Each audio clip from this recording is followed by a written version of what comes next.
আমি চ্যালেঞ্জ করে বললাম 490টি থানার ব্ল্যাক লিস্ট তালাশ করলে একজন কওমি মাদ্রাসা পড়ুয়া আলেম অথবা তালিমুল ইলমের নাম দেখানো সম্ভব হবে না। ভালো মানুষ কোন জায়গাতে তৈরি হয় এটা আমাদেরকে আবার নতুন করে 21 শতাব্দীতে চিন্তা করতে হবে।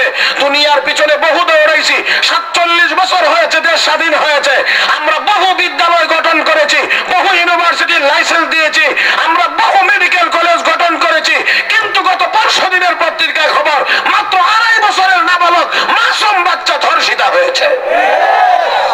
কোথায় গিয়েছি আমরা শিক্ষিত হয়ে? বড় বড় বুলিয়াওরাই আমরা বড় শিক্ষিত হইতেছি, শিক্ষার হার বাড়তেছে, বরাদ্দ বেশি দেওয়া হয়েছে, শিক্ষিত হইতে আসি না জানোয়ার হইতে আসি এটা আবার নতুন করে চিন্তা করে দেখতে হবে। আমি আপনাদেরকে বিনয়ের সাথে বলতে চাই, আমার আপনার নবী 1500 বছর আগে যেই সমাজে এসেছিলেন এই সমাজটা ছিল সবচেয়ে বেশি বর্বর সমাজ, বর্বর সমাজ। ওই যুগটাকে বর্বরতার যুগ বলা হয়। আর বিশ্ব নবী সেখানে আসলেন, বিশ্ব নবী তাদেরকে এক কিতাব মাত্র কোরআন পড়াইলেন। এই কোরআন পড়াইয়া এমন মানুষ তাদেরকে বানায়া দিয়েছেন কিয়ামত পর্যন্ত এই মানুষ আর দুনিয়া কোনোদিন দেখবে না যেই মানুষগুলোর পেটে ভাত ছিল না কিন্তু কলবে শান্তির অভাব ছিল না। আজকে পেটে ভাতের অভাব নাই কিন্তু অন্তরে শান্তির কোনো লেশ মাত্র নেই। কষ্ট হবে কি আপনাদের? ঘড়ির কাঁটাটা ঘুরে আসা পর্যন্ত চেষ্টা করব, আপনারা যদি রাজি থাকেন। এই মিয়া রাখেন, আবেগ এক জিনিস আর বিবেক আর এক জিনিস। এটা আমার 3 নম্বরটা চলে, টাঙ্কি খালি, সাদিয়া হবে না। বাচ্চা দিলে না এখন কোন আল্লাহ করতেছে ভাত খেতে আর আপনি কোন সাথিত। আসুন আমার ভাইরা, বিশ্ব নবী রাহমাতুল লিল আলামিন এমন লোক তৈরি করে গিয়েছিলেন, এমন শিক্ষা তাদেরকে দিয়েছিলেন, পেটে ভাত ছিল না কিন্তু কলবে কি ছিল? কি ছিল? জোরে কন্যা কি ছিল? এখন আমরা পেটে ভাতের অভাব নাই, অভাব কিন্তু বরঞ্চ পেটের ভিতরে ভাত যত বেশি যার এর ওই অশান্তি তত বেশি। কারণ টাকা পয়সা যাদের বেশি অশান্তি তাদের।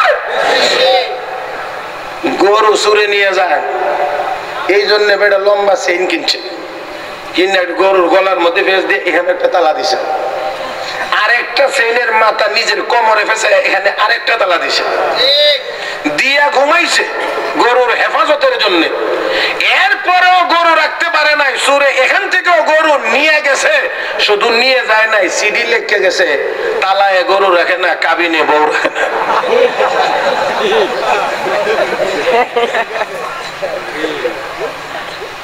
ভাবতে হবে, ভাবতে হবে। কোনো কিছুর তো অভাব আমাদের নাই, কিন্তু অপরাধ কেন বন্ধ হয় না? আমার ভাইয়েরা, আইন দিয়ে মানুষকে দমায়া রাখা যায় না, আইন দিয়ে মানুষকে অপরাধ থেকে বিরত রাখা যায় না। যদি যদি যদি তার ভিতর থেকে অপরাধের প্রতি ঘৃণা না থাকে তাহলে ওই লোকটাকে ডান্ডা দেখায়া বেশি সময় ঠান্ডা রাখা যায় না। আর ওই ভিতর থেকে অপরাধের প্রতি ঘৃণা, অপরাধ করলে পরকালে সাজা, এই ভিতর থেকে এই কথাটা বেরিয়ে আসবে তখন যখন ভিতরে কোরআন হাদিসের ইলম থাকবে। আমার ভাইয়েরা, আমার বন্ধুরা, তাই আল্লাহ রাব্বুল আলামিন বলেন, হাল ইয়াস্তাউিল্লাযীনা ইয়ালামুনা ওয়াল্লাযীনা লা ইয়ালামুন। হে নবী আপনি বলে দিন, যারা জানে আর যারা জানে না তারা কখনোই সমান হতে পারে না। এই জানে আর জানে নার কথা হলো, যারা কোরআন হাদিস জানে আর যারা কোরআন হাদিস জানে না তারা কখনোই সমান হতে পারে। আরো জোরে বলবেন না রে মুসলমান, দেখার মধ্যেও সমান না, কথা বলার মধ্যেও সমান না, চলাফেরার মধ্যেও সমান না, লেনদেনের ভিতরেও সমান না, আখলাক চরিত্রের দিক দিয়েও সমান না। এরা মুসলমান কবরে গেলেও সমান না, হাসরের ময়দানে গেলেও তারা সমান হবে না। ও মুসলমান, কালান নবী সাল্লাল্লাহু আলাইহি ওয়াসাল্লাম, মান তালাবাল ইলমা লিয়ুহিয়া বিহিল ইসলাম ফাবাইনাহু ওয়া বাইনান নাবিয়িনা দারাজাতুন ওয়াহিদা। আল্লাহর নবী বলেন, ইসলামকে জিন্দা করার জন্য যেই ব্যক্তি ইলমে দ্বীন শিখবে, ওই লোকটা যদি মারা যায়, আমার নবী বলেন সে আর নবীদের মধ্যে জান্নাতের ভিতরে একটি স্তর ছাড়া আর কোন স্তর থাকবে না। শুধু হিয়া দারাজাতুন নবুওয়া, নবুয়তের দরজার কারণে পয়গম্বরদের শ্রেণী একটা উপরে। আর না হয় যারা ইলমে দ্বীন শিক্ষা করতে গিয়ে মারা যাবে, পয়গম্বর আর তাদের মধ্যে মর্যাদার কোনো তফাৎ থাকবে না।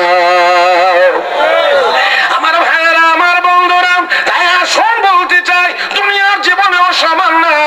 টাকা দেখুন, আজকে যারা জেনারেল শিক্ষায় শিক্ষিত, কোরআন সুন্নাহ নাই, একেবারে যাদের কাছে নাই, তাকায়া দেখেন তাদের একমাত্র টার্গেট হলো কেমন করে বেশি করে টাকা কামাই করা যায়, এটাই তো উদ্দেশ্য। আমি এই জন্য বলি, বেশি টাকা কামাই করার কি কি উদ্দেশ্য আছে? এক নাম্বার, ট্যাঙ্কিটা ভরা। কথা কর, টাকা কামাই করার, বেশি টাকা কামাই করার কি কি উদ্দেশ্য আছে? কি কি উদ্দেশ্যে বেশি টাকার মালিক হতে চায়? এর এক নাম্বার, কথা কন না কেন, খাইতো এক। দুই নাম্বার হলো আলিশান বাড়ি করে এটার মধ্যে আরামসে ঘুমাইতো। ঠিক? হ্যাঁ।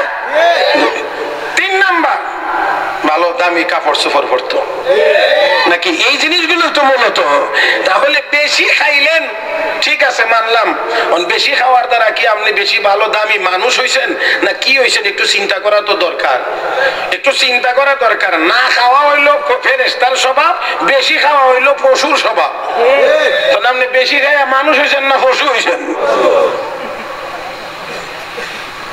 আমার কথা বুঝেন আপনারা? আমি ছোট মানুষ, এত এলেমও নাই, আমলও নাই, বুজুর্গিও নাই, তবে মুরব্বীরা হুকুম করেন তাই আপনাদের সামনে কয়েকটি কথা বলার চেষ্টা করি। আমার ভাইয়েরা, বেশি খাইলেন, আপনি কি মানুষ হইলেন না কি হইলেন? এটা তো একটু নিজেকে একটু যাচাই করা দরকার। লাল শাক চিনেননি আপনারা? হ্যাঁ, খাননি মাঝে মাঝে? এক মোটা লাল শাক আনলে একটা পরিবারের 2-3 অক্ত চলে, বড় হইলে এক অক্ত হইলেও চলে। আপনি যে এক মোটা লাল শাক দিয়ে এক বেলা পুরা ফ্যামিলি চালাইলেন, এমন কয়েক মোটা লাল শাক জল হস্তি হা করলে একবারই দেওয়া লাগে। কথা কনা? আচ্ছা ঠিক আছে, নেন জল হস্তি চিনেন কি চিনেন না এটা একটা চিন্তার বিষয়। গরুর কত একই, এক বস্তা ঘাস দেওয়া লাগে, এক গামলা পানি দেওয়া লাগে। তাহলে বেশি করে খাইলো, ঘুমাইলো, আবার ঘুম থেকে উঠতেছে না এলে দেয় আবার খাইলো। তাহলে আপনিও বেশি করে খাইলেন, আপনি মানুষ হইলেন না গরু হইলেন? এটা নিজে নিজে চিন্তা করেন। এখন বলে দামি বাড়ি বানাইলাম, এই বানাইলাম, সেই বানাইলাম, ঘুমাইলাম। তো বেশি ঘুমাইয়া আপনি কি ভালো মানুষ হইলেন? আমার জানা মতে, আমি যতদূর জানি, ভুল হইতে পারে, আমার জানা মতে গাধা বেশি লম্বা টাইম ঘুমাইতে পারে। তো আপনি বেশি খাইয়া গরু হইলেন, বেশি ঘুমাইয়া গাধা হইলেন। কথা কন না? আর একটু জোরে কান। আর যারা মানুষ হবে, আল্লাহর বান্দা হবে, তাতাজাফা জুনুবুহুম আনিল মাদাজি ইয়াদউনা রাব্বাহুম খাওফান ওয়া তামা ওয়া মিম্মা রাযাকনাহুম ইউনফিকুন। শেষ রাত্রিতে আল্লাহর বান্দা যারা, আল্লাহর গোলাম যারা, তারা আল্লাহর দরবারে উঠে নামাজ পড়ে কান্নাকাটি করে, আল্লাহর দরবারে গুনাহ মাফের জন্য দরখাস্ত করে। ইবাদুর রহমান,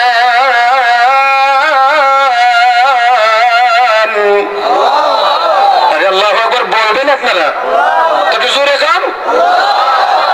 এই সিন্নি ডাবল দিব নাকি বাঁশের গ্লাসের কাছে থাকলে?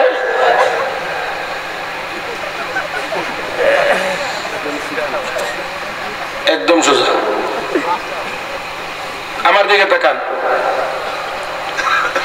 وعباد الرحمن الذين يمشون على الأرض هونا وإذا خاطبهم الجاهلون قالوا سلاما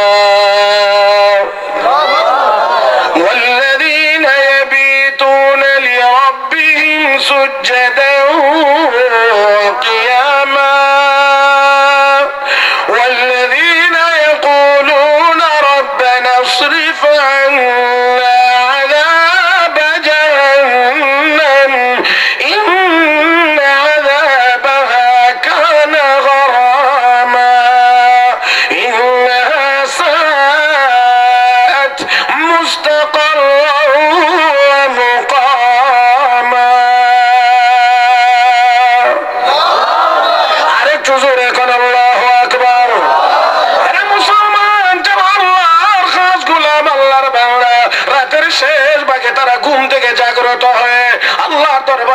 তুলে চোখের পানি ছেড়ে ছেড়ে কাঁদেন রব্বানা আতিনা ফিদ দুনিয়া হাসানা ওয়া ফিল আখিরাতি হাসানা ওয়া কিনা আযাবান নার রব্বানা যালামনা আনফুসানা ওয়া ইন লাম তাগফির লানা ওয়া তারহামনা লানাকুনান্না মিনাল খাসিরিন।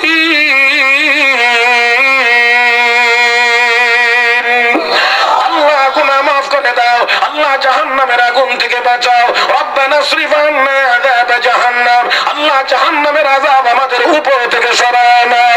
মাবুদ জাহান্নামের আগুন থেকে বাঁচতে চাই, এরা মুসলমান আমার আল্লাহ যাদের তাদেরকে বলেন, তাদের ব্যাপারে বলেন এই লোকগুলোই হলো আসলে বুদ্ধিমান, তারাই হলো ইলমওয়ালা, তারাই হলো আমি আল্লাহর দরবারে বুদ্ধিজীবী। ইন্না ফি খালকিস সামাওয়াতি ওয়াল আরদি ওয়া ইখতিলাফিল লাইলি ওয়ান নাহার লাআয়াতিন লিউলিল আলবাব الذين يذكرون الله قياما وقعودا وعلى جنوبهم ويتفكرون في خلق السماوات والأرض ربنا ما خلقت هذا باطلا سبحانك فقنا عذاب النار।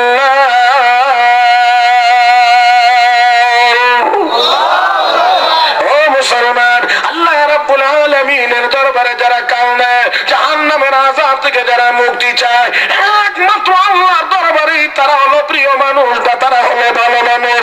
ওরে মুসলমান, তাই আসুন বলতে চাই, লক্ষ্য করে দেখেন দুনিয়ায় একমাত্র আমাদের শেষ ঠিকানা নয়। মুসলমানেরা গো, দুনিয়ায় তো আমরা ছিলামও না, দুনিয়ায় আমরা থাকবো না, এই দুনিয়ায় আমরা স্থিতিশীল নয়, আমরা মরণের দিকে আগাইতে আছি। এরে মুসলমান, যেই দুনিয়ায় ছিলাম না, যেই দুনিয়ায় থাকবো না, থাকতে পারবো না, থাকার জায়গা এটা না। অতএব এমন পাছা দুনিয়ার পিছনে পড়ে জান্নাত ভুলে যাওয়া, এটা কোনো বুদ্ধিমানের কাজ হতে পারে না। আরো জোরে আমার ভাইরা, আমার বন্ধুরা, তাই আসুন বলছিলাম হাল ইয়াস্তাউিল্লাযীনা ইয়ালামুনা ওয়াল্লাযীনা লা ইয়ালামুন। যারা কোরআন হাদিসের ইলমওয়ালা, যারা জানে আর যারা জানে না, এরা কখনোই সমান না, কখনোই সমান হতেও পারে না। ওরে মুসলমান, এই জন্য যারা জানে না তাদেরকে বলা হয়েছে যারা জানে তাদের কাছে তোমরা যাও, ফাসআলু আহলায যিকরি ইন কুনতুম লা তা'লামুন। যারা জানে তাদের কাছে তোমরা গিয়ে গিয়ে জেনে আসো। ও মুসলমান, এই জন্য হক্কানি উলামায়ে কেরাম, আলেম উলামার কাছে যাওয়ার দরকার নাই না আছে? আর আসতে বলেন আছে না মুসলমান? আল্লাহ ওয়ালাদের দরবারে যদি যাও, হক্কানি উলামায়ে কেরামের দরবারে যদি যাও, আর তাদের যদি নেক নজর পড়ে যায়, তোমার ভাগ্য খুলে যাইতে পারে। আর জোরে না কিতাবু সে না ওয়াজু সে नजर से पैदा दीन होता है, बुजुर्गों की नजर से पैदा। अल्लाहु আকবার। আল্লাহ ওয়ালাদের নজরের দ্বারা দিন আসে। এই জন্য হক্কানি উলামায়ে কেরামের কাছে যাওয়ার দরকার নাই না আছে? আমার ভাইয়েরা, তাহলে যাদের কাছে কোরআন হাদিসের ইলম আছে আর যাদের কাছে নাই, এই দুই দল কখনোই সমান হতে পারে না, সমান হতে পারে না, পারে না।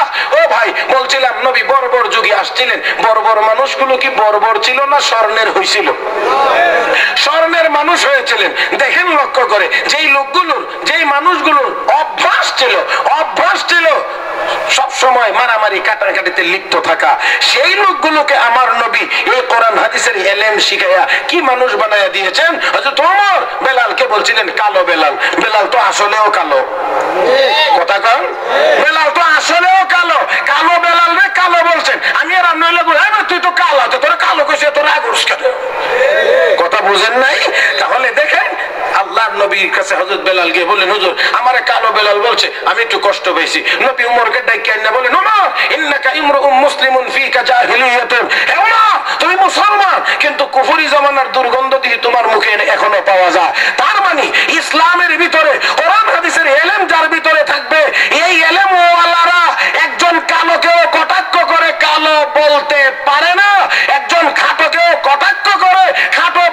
জানে না যে ইসলাম ধর্মের ভিতরে কালোকে কালো বলা যায় না, খাটোকে খাটক বলা যায় না, বিশ্রীকে বিশ্রী বলা যায় না, সেই ইসলাম ধর্মের ভিতরে বোমাবাজির কোনো জায়গা থাকতে পারে না।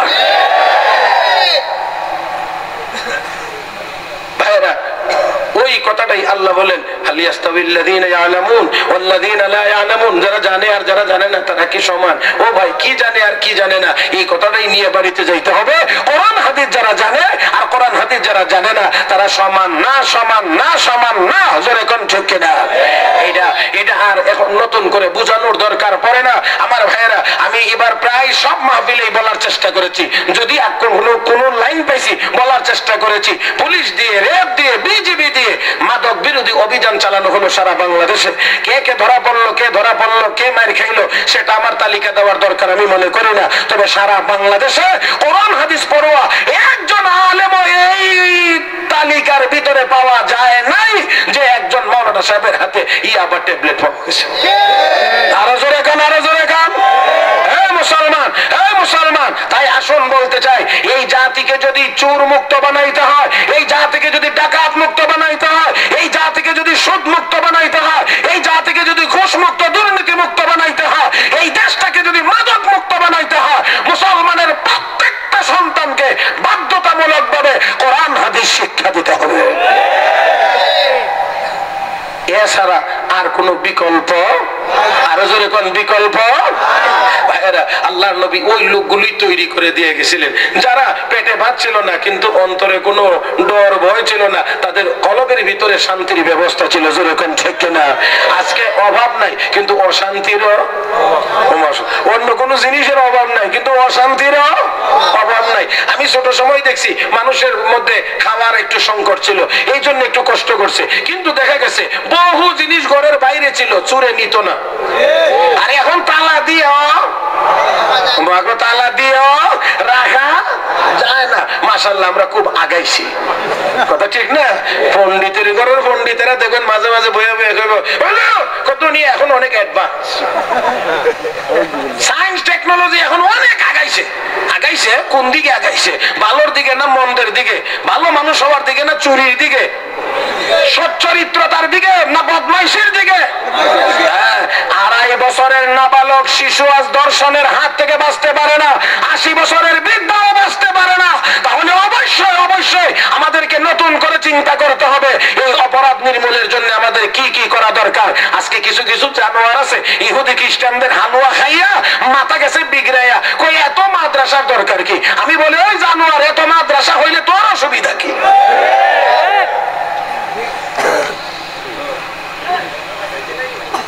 আল্লাহ আমাদের সবাইকে সহি বুঝদান করুন, বলি আমিন।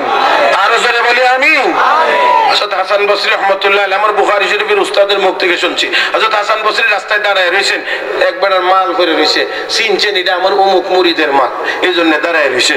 এটা কি উনি নিয়ে যায়, উনি নীরবে দাঁড়িয়ে আছেন। দীর্ঘ সময় পরে মুরিদ বেড়াইছে, একটুখানি মেজাজ গরম করে, মিয়া রাস্তায় মাল ফেলায় গেছো, কারে ভাড়াদার বানায় গেছো? তো যেমন পিসাব মুড়ি তো তেমন। আর আমরা দেশে এখন পিসাবের অভাব নাই, সুবহানাল্লাহ। রাস্তাঘাটে গলিতে গলিতে পীর বাবা কেবলা আয়নার কারিগর। আরে আমি কই, এরাও তো কয় আমার বাবা দয়াল বাবা কেবলা কাবা আয়নার কারিগর বলে। আমি এক ডিরেক্টরে জিজ্ঞাসিলাম, তোর বাবা আয়নার কারিগর হলো কেন? এখন কম্পিউটারের যুগ, কম্পিউটারের কারিগর ওঠার ছিল না?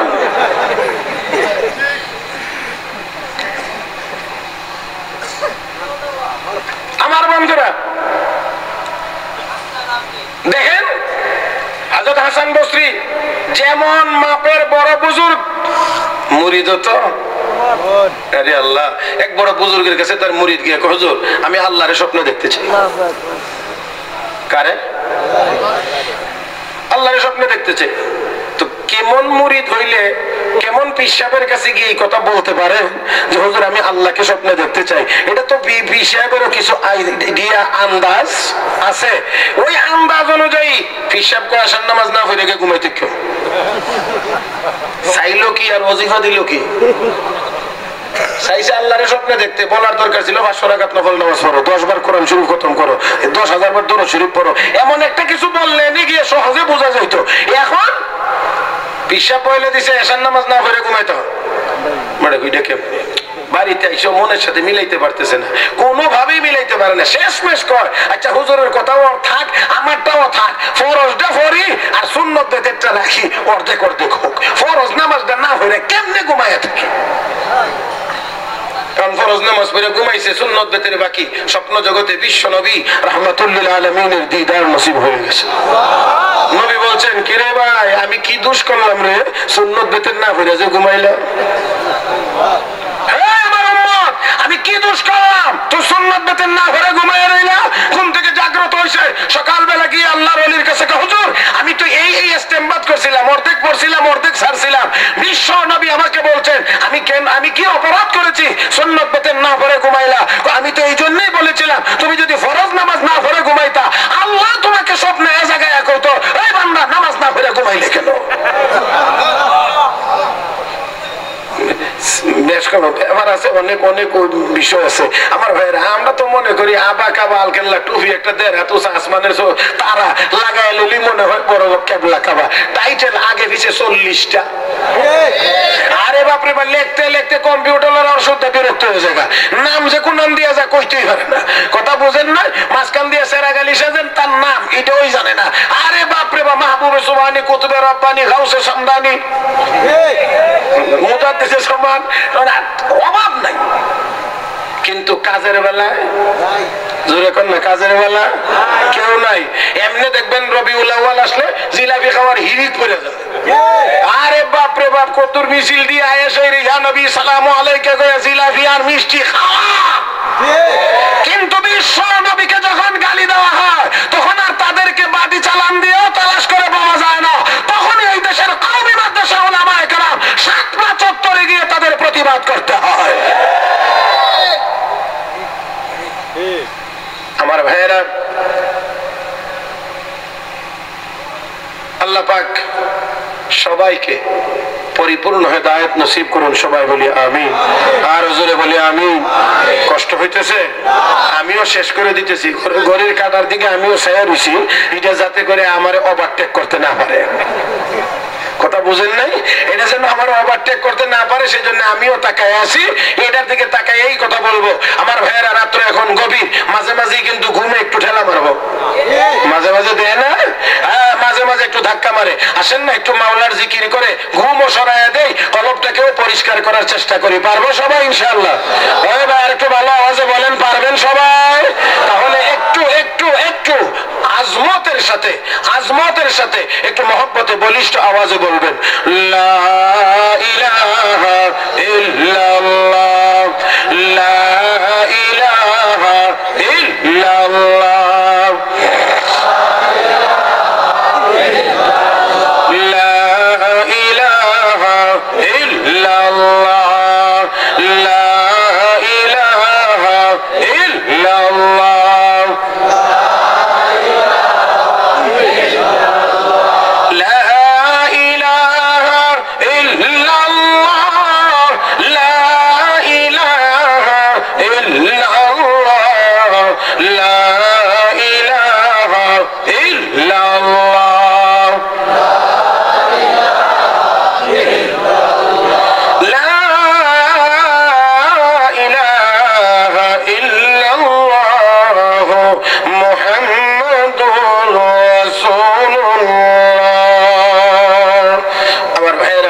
লাগে নাকি? ভাই জিকির না করতে তো আমাদের অভ্যাস খারাপ হয়ে গেছে, কথা বলেন না?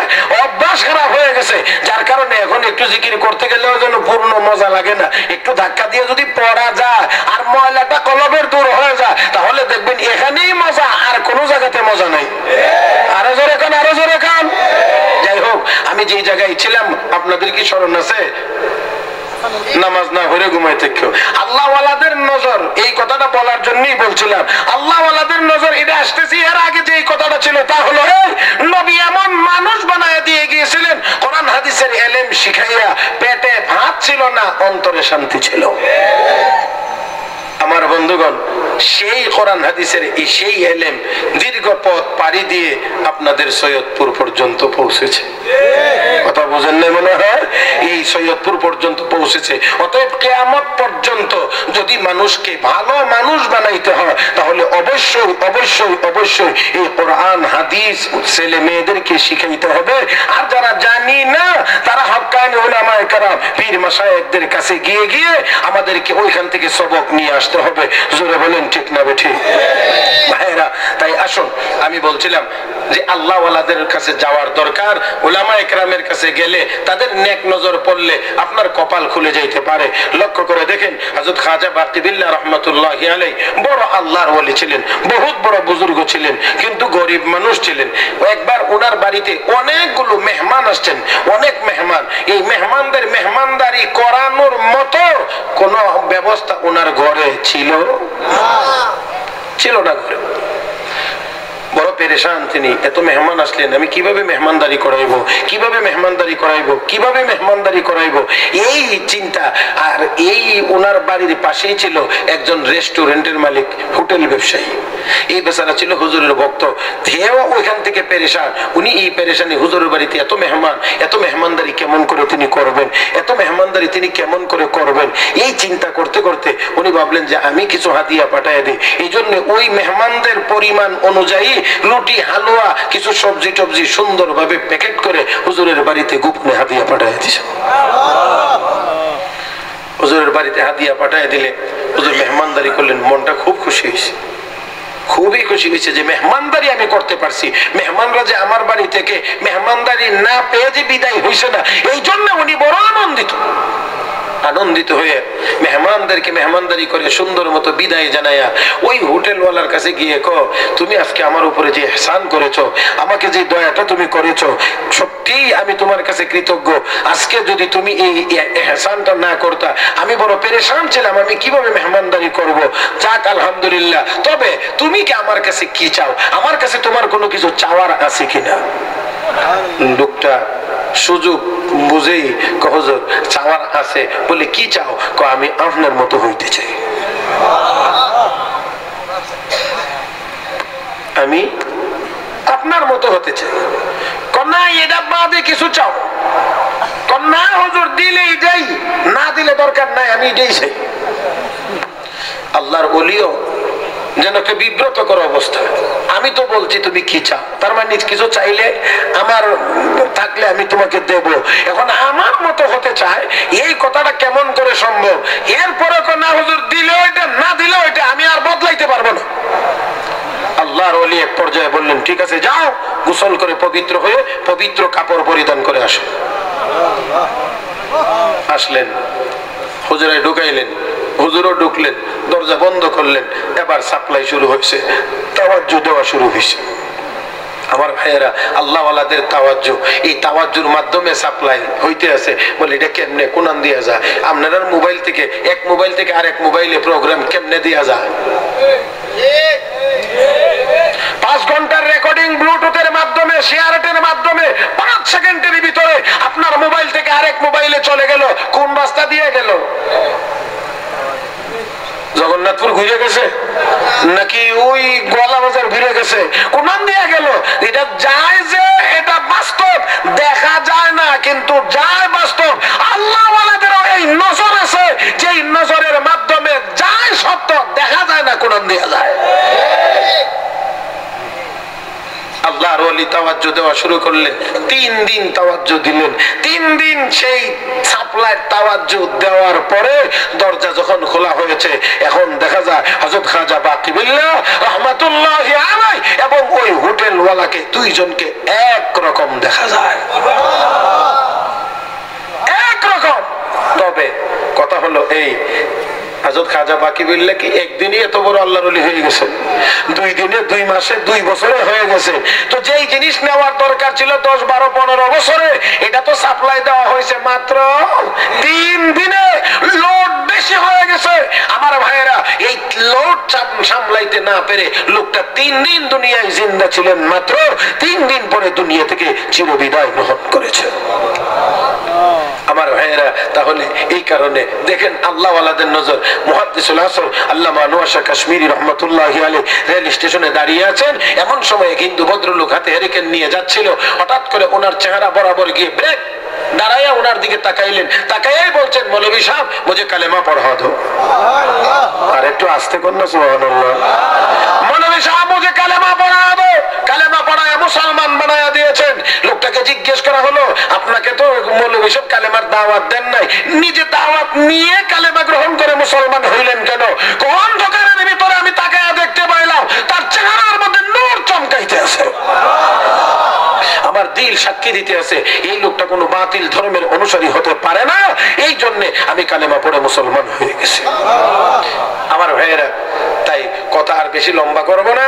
বন্ধুগণ, শুধুমাত্র যা বলতে চাই, যে আয়াত তেলাওয়াত করেছিলাম এই আয়াতের দ্বারাই আমি আবার কথাটা ফিনিশিং দিয়ে আপনাদের কাছ থেকে দোয়া নেওয়ার চেষ্টা করব। আল্লাহ রাব্বুল আলামিন বলেন, কুল হাল ইয়াস্তাউিল্লাযীনা ইয়ালামুন ওয়াল্লাযীনা লা ইয়ালামুন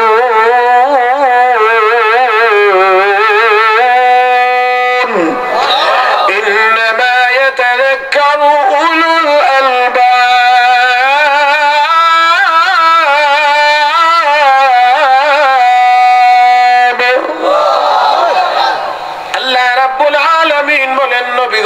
আপনি বলে দিন, হাল ইয়াস্তাউিল্লাযীনা ইয়ালামুন ওয়াল্লাযীনা লা ইয়ালামুন, যারা জানে আর যারা জানে না তারা সমান হতে পারে না। ও মুসলমান, কোন দিক দিয়ে সমান না বলছিলাম। দুনিয়াতে সমান না, মরণেও সমান না, কবরেও সমান না, হাসরেও তারা সমান হতে পারে না রে মুসলমান। আল্লাহ নবী বলেন, ওয়া ইন্নাল মালাইকাতা লাতাযউ আজনিহাতা রিদান লিতালিবিল ইলম। দুনিয়ার কোন রাষ্ট্রপ্রধান এক দেশ থেকে আরেক দেশে গেলে তাকে লাল গালিচা সংবর্ধনা দেওয়া হয়, কিন্তু আমার নবী বলেন কোরআন হাদিসের ইলম যারা শিখবার জন্য বাড়ি থেকে বের হয় তাদেরকে তালিবুল ইলম বলা হয়। আমার নবী বলেন, উম্মত রে, ওই তালিবুল ইলমদের পায়ের সামনে নূরের তৈরি ফেরেশতারা তাদের ডানা বিছাইয়া তালিবুল ইলমদেরকে সম্মান করে। হুজ্জাতুল ইসলাম ইমাম গাযালি রাহমাতুল্লাহি আলাইহি মাদ্রাসায় যাইতে লেট, বিলম্ব। উস্তাদ জিজ্ঞেস করলেন, বাবারে মাদ্রাসায় আসতে তোমার কেন লেট হয়? হুজুর, এর চেয়ে যদি দ্রুত সময় আসতে চাই গো, পাখির ডানাগুলো ভেঙে যাওয়ার আশঙ্কা আছে। হুজুর বললেন, তুমি হাঁটো জমিনে, পাখি উড়ে শূন্যে, তোমার হাঁটার সাথে পাখির ডানার কি সম্পর্ক? হুজুর, আমি যখন বাড়ি থেকে মাদ্রাসার জন্য বের হই, রাস্তায় উঠা মাত্রই দেখতে পাই এক রঙের বিশেষ ধরনের এক ঝাঁক পাখি রাস্তার দুই দিকে দাঁড়াইয়া তাদের ডানাগুলো আমার চলার পথে বিছায়া দেন। সুবহানাল্লাহ, একটু ভালো আওয়াজে বলেন। আমার সামনে ডানাগুলো বিছায়া দেন, আমি তাদের ডানার উপর দিয়ে হেঁটে হেঁটে আসি। এই জন্য দ্রুত হাঁটি না, না জানি তাদের ডানাগুলো ভেঙে যায়। উস্তাদ বুকে জড়িয়ে ধরে বলে, রে বাবা, না না না, ডানা ভাঙার কোনো আশঙ্কা নাই, কারণ এরা আসলে পাখি না। বিশ্ব নবী যে বলেছেন, ওয়া ইন্নাল মালাইকাতা লাতাযউ আজনিহাতা রিদান লিতালিবিল ইলম, তালিবুল ইলমদের সন্তুষ্টির জন্য ফেরেশতারা ডানা বিছায়া সম্মান জানায়। রে বাবা, এরা আসলেই ফেরেশতা, পাখির সুরত ধারণ করে তোমার পায়ের নিচে তারা ডানা বিছায়া তোমাকে সম্মান জানাইছে। আমার ভাইরা, আমার বন্ধুরা, তাই আসুন বলতে চাই, এদের দুনিয়ার জীবনে আলেম ওলামা আর অন্য মানুষ কখনোই সমান হতে পারে না। এমনকি জান্নাতি জীবনে না। দারুল উলুম দেওবন্দ মাদ্রাসার সদীর্ঘ 56 বছরের প্রিন্সিপাল আল্লামা কারি তৈয়ব সাহেব রাহমাতুল্লাহি আলাইহি লিখেন, জান্নাতের ভিতরে গিয়ে জান্নাতীদেরকে আল্লাহ বলবেন, রে জান্নাতি বান্দা বান্দিরা, নাজ ও নিয়ামত পাইছনি? বলে পাইছি। আরো কোনো কিছু বাকি আসেনি? দেখো তালাশ করে। আল্লাহ, আর কি বাকি? দেখো ভালো করে আরো কোনো কিছু আছে কিনা। এবার ওই সাধারণ জান্নাতি মানুষগুলো উলামায়ে কেরামের কাছে গিয়ে দৌড়িয়ে বলবেন, হুজুর, আমাদের তো কোনো ইলম নাই, জানি না। আপনারা তো কোরআন হাদিসের আলেম, একটু দেখে খুঁজে আরো কোনো নিয়ামত বাকি আছে কিনা জান্নাতের ভিতরে। তখন উলামায়ে কেরামের দরকার। আরো জোরে কান, হে মুসলমান, এবার জান্নাতি উলামায়ে কেরাম কোরআন কারীমের তিলাওয়াত শুরু করবেন, করতে করতে গিয়ে দেখবেন ওয়াজুহু ইয়াওমাইযিন নাযিরা ইলা রাব্বিহা নাযিরা। একদল মানুষ হবে যারা আল্লাহকে দেখবে আর আল্লাহকে দেখে তারা আনন্দ লাভ করবে। এবার বলবে ও জান্নাতীরা আসে পাওয়া গেছে, বলে কি? আল্লাহকে বলো আল্লাহ আমরা তো তোমাকেই দেখি নাই। ঠান্ডা হয়ে গেছেন কে? কারে কারে? সবাই মিলে বলেন কাকে? আল্লাহকে দেখবার মনে চায়নি না চায় না? আর আসতে বলেন চায়নি না চায় না? দরকার আছে না নাই? রে মুসলমান না শুধু এমপি সাহেবরে দেখলেই মন্ত্রী সাহেবরে দেখতে পারলে তো বেটার হুশই নাই। মন্ত্রীর অনুষ্ঠানে হাজির থাকতে পারলে ওই লোকটা পরে দেখবেন 3 দিন পর্যন্ত সার দোকানে বয়ে বয়ে কয় মন্ত্রী সাহেব যাইছিল না, মানে আমি ছিলাম আর কি। এরা মুসলমান মন্ত্রীর অনুষ্ঠানে যাওয়ার দ্বারা তোমার ভিতরে এত আত্মতৃপ্তি, আমার আল্লাহকে দেখবার মনে চায়নি না চায় না? দুনিয়ার জীবনে দেখার কোন সুযোগ নাই, দেখা যাবে না। আমরা দেখবো তো দূরের কথা, পয়গম্বর হয়েও মুসা নবী দেখতে পারে নাই। আল্লাহকে বলেছিলেন রব্বি আরিনি আনজুর ইলাইক, আল্লাহ আমাকে একটু দেখা দাও না গো, তোমাকে একটু দেখতে মনে চায়। পর্দার আড়াল থেকে আর কত কথা বলবো আর শুনবো?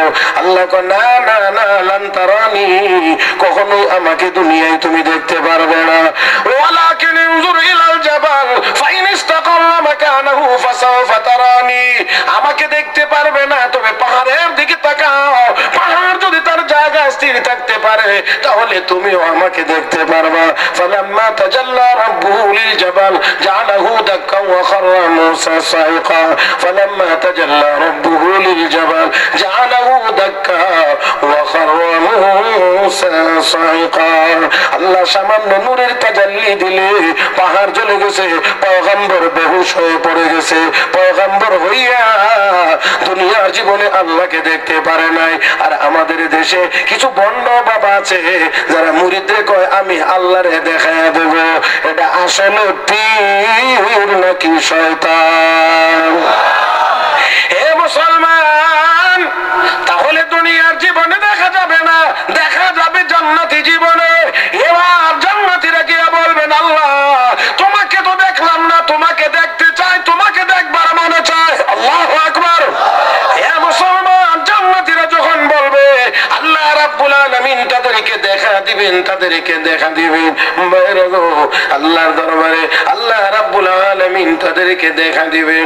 ও মুসলমান, জান্নাতের ভিতরে যত নাজ নিয়ামত আছে এর মধ্যে সবচেয়ে বড় নিয়ামত হলো আল্লাহর দিদার। হুর গিলমান जितने नियामत है तो सबसे बढ़कर नियामत दीदार तू जन्नत रा बने कादे वमन बदरा बदू ज़ख़बर व बस बाशद मुराजा तमन्नाए विसाल तू जन्नत व दोज़ख से या रब क्या करूं आरज़ू है मैं तुझे देखा करो। আল্লাহ জান্নাত জাহান্নাম দিয়ে কি হবে গো, আমি তোমার সাথে দেখা করতে চাই।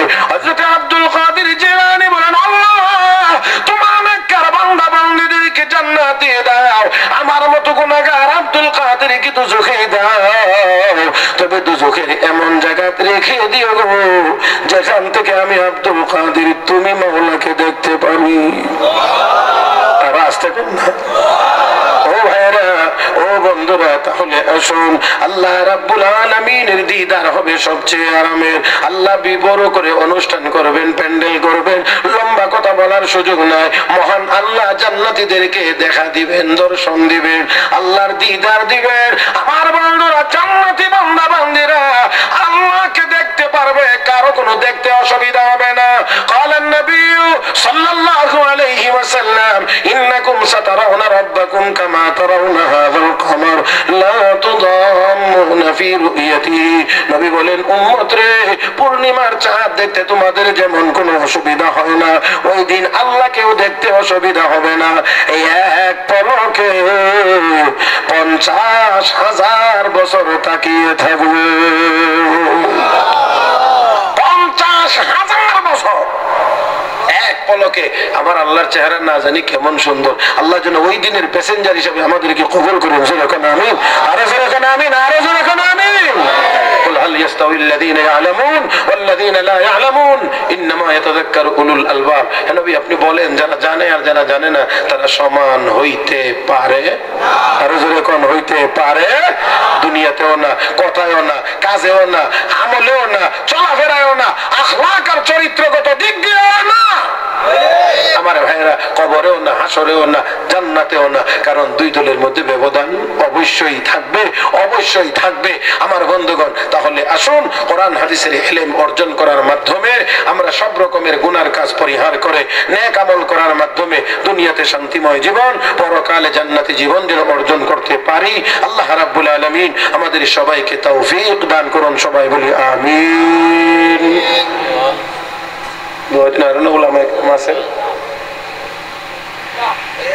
وآخر دعوانا أن الحمد لله رب العالمين. استغفر الله الذي لا إله إلا هو الحي القيوم وأتوب إليه. لا حول ولا قوة إلا بالله العلي العظيم.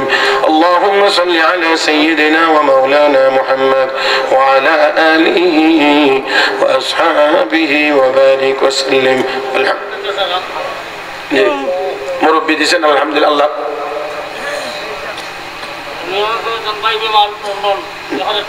1000 টাকা দিয়েছেন তার ভাই বেমার লন্ডন। আল্লাহ কবুল করো, মঞ্জুর করো, ওনার ভাইকে পূর্ণ সুস্থতা দান করো। আরেক ভাই, আরেকজন 100 টাকা, আল্লাহ কবুল করো, মঞ্জুর করো, আমিন ইয়া রাব্বাল আলামিন। আলহামদুলিল্লাহ। ربنا ظلمنا أنفسنا وإن لم تغفر لنا وترحمنا لنكونن من الخاسرين. ربنا اغفر لنا ولوالدينا وارحمهما كما ربياني صغيرا. اللهم اغسل خطاياي بماء الثلج والبرد ونق قلبي من الخطايا كما ينقى الثوب الأبيض من الدنس وباعد بيني وبين الخطايا كما باعدت بين المشرق والمغرب. اللهم لا تقتلنا بغضبك ولا تهلكنا بعذابك وعافنا قبل ذلك.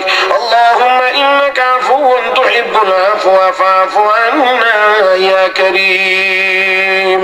اللهم حبب إلينا الإيمان، اللهم حبب إلينا الإيمان، اللهم حبب إلينا الإيمان وزينه في قلوبنا وكره إلينا الكفر والفسوق والعصيان واجعلنا من الراشدين، واجعلنا من الراشدين. ربنا لا تزغ قلوبنا بعد إذ هديتنا وهب لنا من لدنك رحمة إنك أنت الوهاب. يا أرحم الراحمين، يا راحم المساكين، يا ذا القوة المتين، أصلح لنا شأننا كله، أصلح لنا شأننا كله، أصلح لنا شأننا كله ولا تكلنا إلى أنفسنا طرفة عين. رب العالمين আয় আল্লাহ, নুজুল রহমতের সময় আমরা গুনাহগারের দল তোমার শাহী দরবারে হাত উঠাইলাম, মেহেরবানি করে গো আমাদের জিন্দেগীর সব গুনাহ খাতাগুলো মাফ করে দাও। আয় আল্লাহ, तमाम পৃথিবীর সকল মুসলমান নর নারীকে মাফ করে দাও, সবাইকে পরিপূর্ণ হেদায়েত নসিব করে দাও, সমস্ত মাজলুম মুসলমানদেরকে হেফাজত ফরমাও। আয় আল্লাহ, জালিমদেরকে হেদায়েত দিয়ে দাও। রব্বুল আলামিন तमाम পৃথিবীর মাটির নিচে শায়িত সকল মুমিন মুমিনাতের কবরের আযাব মাফ করে দাও। আয় আল্লাহ, খাস করে আমরা যারা হাত উঠাইলাম আমাদের মধ্য থেকে যাদের আব্বা নাই, আম্মা নাই, দাদা নাই, দাদি নাই, ভাই নাই, বোন নাই, যত আত্মীয় স্বজন কবরবাসী হয়েছেন, প্রভু গো দয়া করে কারো কবরে আর আযাব দিও না। সকলের কবরের আযাব মাফ করে দাও। আল্লাহ ওই কবরে আমাদেরকে নেওয়ার আগে আগে পূর্ণ ইমানদার বানিয়ে দাও।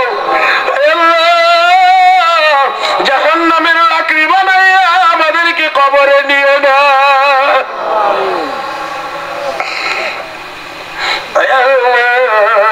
সাবদের চুল কামড়ের উপযুক্ত করে আমাদেরকে কবরে নিও না। রব্বুল আলামিন জান্নাতি পোশাক আর জান্নাতি বিছানার উপযুক্ত বানাইয়া আমাদেরকে কবরে ডাক দিও। রব্বুল আলামিন আয় আল্লাহ আমাদের মধ্যে যারা অভাবী আছে অভাব অনটন দূর করে দাও, যারা ঋণ কবুল মঞ্জুর করে নাও। রব্বুল আলামিন আয় আল্লাহ জানি না গো ওই মাহফিল আমাদের কার জীবনের শেষ মাহফিল, শেষ